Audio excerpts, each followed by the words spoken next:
नमस्ते. America व्याप्त Japan, America व्याप्त Japan आणि अमेरिकेच्या मॅक ऑर्थर याची जपानमधली कामगिरी हा भाग आपण पाहणार आहोत.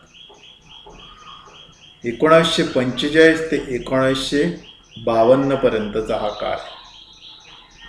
अमेरिकेने जपानवरती अणुबॉम्ब टाकला. 6 ऑगस्ट हिरोशिमा, 9 ऑगस्ट नागासाकी. 1945 जपानची राख रांगोळी झाली, जपान शरण आला. 14 ऑगस्ट 1945ला पूर्णतः जपान शरण आला आणि अमेरिकेच्या वतीने मॅक ऑर्थर ह्याच्या नेतृत्वात अमेरिकन लष्कराने जपानचा ताबा घेतला. त्यावेळेचं धोरण होतं की जपानचं निर्लष्करीकरण करणं आणि अमेरिकेचं प्रभुत्व निर्माण करणं. एक छोटीशी समिती देखील त्याच्यासाठी बनवण्यात आली. जपानमधला लष्करवाद, साम्राज्यवाद, आक्रमक राष्ट्रवाद नाहीसा करायचा होता अमेरिकेला. या धोरणाने मॅक ऑर्थर या सर्वोच्च अधिकाऱ्याची नियुक्ती करण्यात आली, लष्करी अधिकारी. त्याला अमेरिकन कॅबिनेट दर्जाचा अधिकार देण्यात आला आणि त्याला आदेश देण्यात आले. काही उद्दिष्टे आदेशानुसार समोर ठेवण्यात आली. त्याच्यामध्ये पहिलं म्हणजे जपानचं निर्लष्करीकरण करायचं, निशस्त्रीकरण करायचं. जपानमधल्या लष्कराचा जो आर्थिक आधार होता हा काढून घ्यायचा. जपानमधले आर्थिक व्यवहार हे मर्यादित करायचे आणि जपानमध्ये लोकशाही आणायची असे आदेश किंवा उद्दिष्ट मॅक ऑर्थर पुढे अमेरिकेने ठेवले. मॅक ऑर्थर जपानमध्ये आले आणि त्यांनी काही कारवाई करायला सुरुवात केली. सर्वप्रथम त्यांनी पंतप्रधान तोजो, लष्करी हुकुमशाह जपानचे आणि त्यांचे 6 अधिकारी, सर्वोच्च अधिकारी यांना फाशी दिली. इतर 5,000 अधिकारी जे होते त्यांना कठोर शिक्षा दिल्या. 5 अधिकाऱ्यांना अत्यंत कठोर शिक्षा दिल्या. 13,000 जपानमधल्या संघटना या बेकायदेशीर ठरवल्या.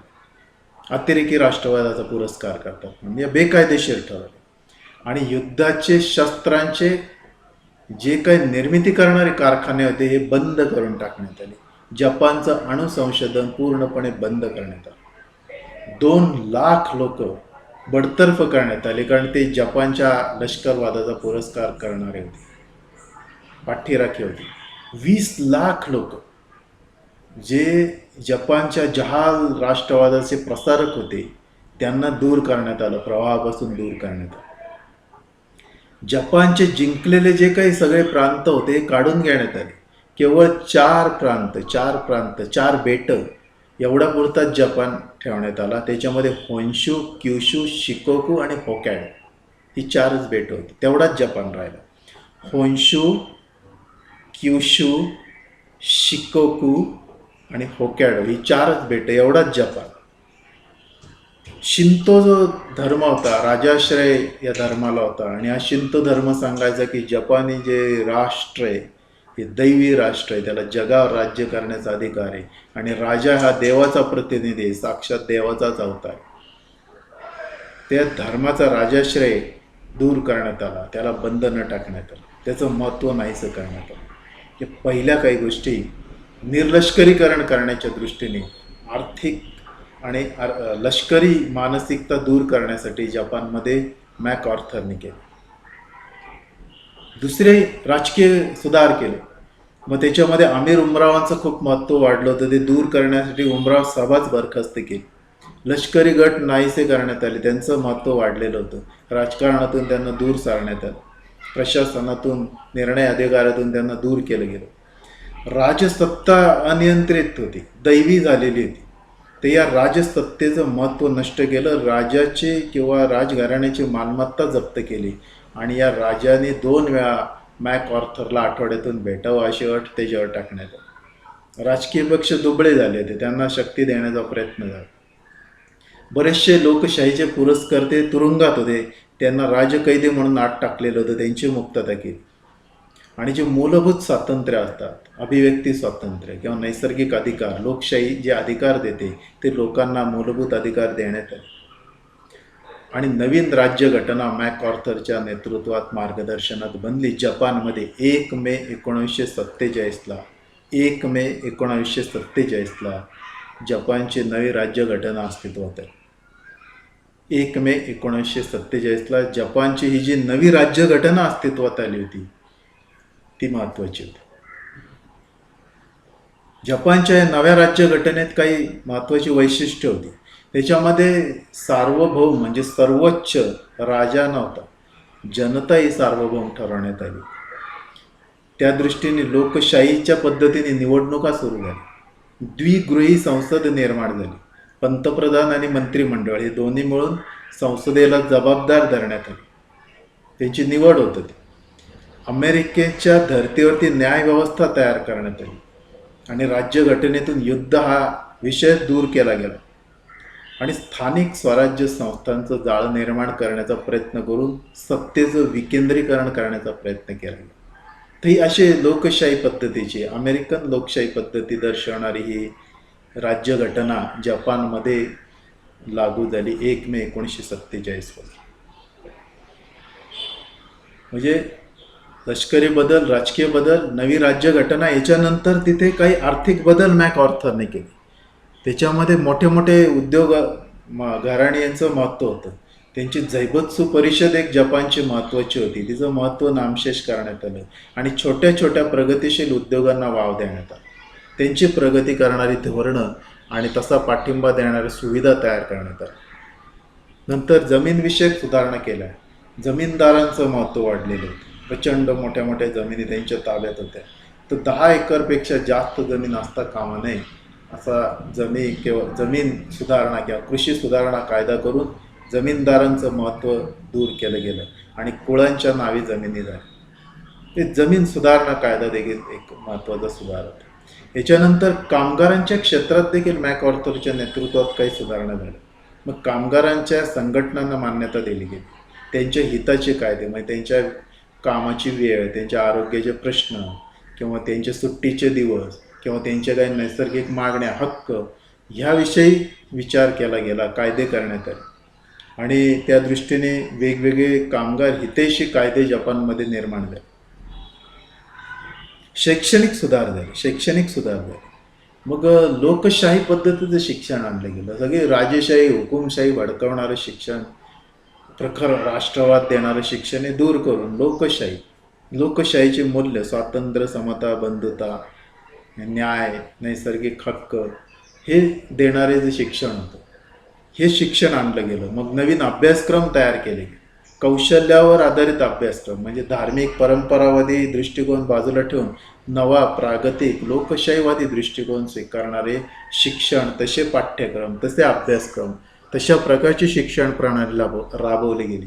परंपरेऐवजी बुद्धिवादी विचाराला महत्त्व शिक्षणात देण्यात आलं आणि अमेरिकेत जाण्याची संधी अनेक तरुणांना शिकणाऱ्या देण्यात आली, जेणेकरून त्यांना अमेरिकेप्रमाणे आधुनिक होता येईल. तसे शैक्षणिक सुधार मॅकऑर्थरच्या नेतृत्वात झाले. त्याच्यानंतर सामाजिक सुधार देखील केले मॅकऑर्थरच्या नेतृत्वाखाली. स्त्री पुरुषांना समान दर्जा देण्याचा प्रयत्न झाला. पुरुष प्रधानता कमी करण्याचा प्रयत्न झाला. स्त्रियांचं शोषण दूर करण्याचा प्रयत्न झाला. स्त्रियांना मतदानाचा हक्क देण्यात आला आणि निवडणुकांमध्ये त्यांचा सहभाग होईल अशी व्यवस्था करण्यात आली. वेगवेगळ्या पदांवरती किंवा प्रतिष्ठित कामाच्या ठिकाणी त्यांना सहभाग देण्यात आला.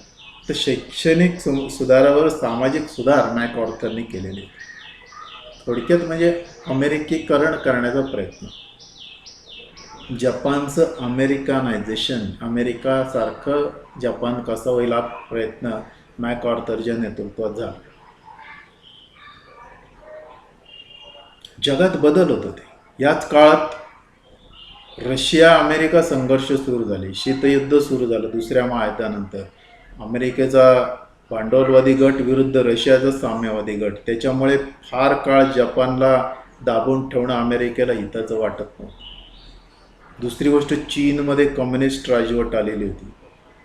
चीन आणि रशिया जवळ आले होते, त्यामुळे आशियामधलं अमेरिकेचं महत्त्व कमी व्हायला लागलं होतं आणि जपान हे सगळं सहन करत होता, विकास करत होता, प्रागतिक होत होता, अमेरिकेप्रमाणे होत होता. अखेरीस 1949 पासून मॅकऑर्थरने उद्दिष्टांमध्ये बदल केला. ही सगळी बदलणारी परिस्थिती लक्षात घेऊन आणि त्यांनी हळूहळू आपली उद्दिष्ट ही बदलत आहेत. मग हे सांगून त्याने अनेक बदल केले.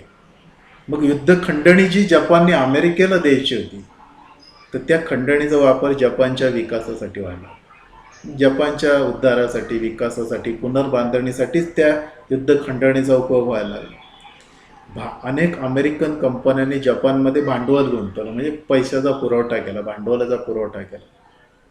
खाजगी क्षेत्रावरचे निर्बंध मॅकआर्थरने कमी केले. कामगारांच्या संपांना बंदी घातली, कारण कम्युनिझम त्यांना जपानमध्ये थांबवायचा होता, थोपवायचा होता. याच्याशिवाय बाजारपेठ जपानी मालाला कशी मिळेल याचे सुद्धा त्यांनी प्रयत्न केले. म्हणजे एक प्रकारे मोठ्या प्रमाणावरती जपानचं अमेरिकीकरण करून जपानला आपला आशियामधला एक बालेकिल्ला बनवण्याचा अमेरिकेने प्रयत्न सुरू केला. कम्युनिस्टांविरुद्ध लढण्यासाठी जपानला बालेकिल्ला बनवायचा, कारण जपानशी एवढं शत्रुत्व ठेवणं अमेरिकेला परवडणार नव्हतं, किंवा जपानमध्ये अशी भावना की यांनी आपला नाश केला आहे आणि आता आपला वापर करतात अशी भूमिका ठेवणं अमेरिकेला परवडणारच नव्हतं. म्हणून अशा प्रकारची धोरणं मॅकआर्थरने दाखवली. अखेरीस 1951मध्ये एक करार झाला. या करारानुसार जपानला सार्वभौमत्व देण्यात आलं. 1951ला सॅन फ्रान्सिस्को इथे एक परिषद भरली. 1951ला सॅन फ्रान्सिस्को इथं परिषद भरली. तिथं जपानचं सार्वभौमत्व मान्य करण्यात आलं. अमेरिका तिथून दूर होणार होती आणि जपानला एक सार्वभौम राष्ट्र म्हणून मान्यता 1951 पासून या परिषदेत मिळाली. 48 देशांनी त्याच्यावरती स्वाक्षऱ्या केल्या. युनोने देखील त्याला मान्यता दिली. आणि एक प्रकारे जपान हा एक इथून पुढे साम्राज्यवादी राष्ट्र असेल, पुन्हा एक स्वतंत्र राष्ट्र असेल, साम्राज्यवादीने स्वतंत्र राष्ट्र असेल, सार्वभौम राष्ट्र असेल, अशा प्रकारचं धोरण अमेरिकेने घेतलं.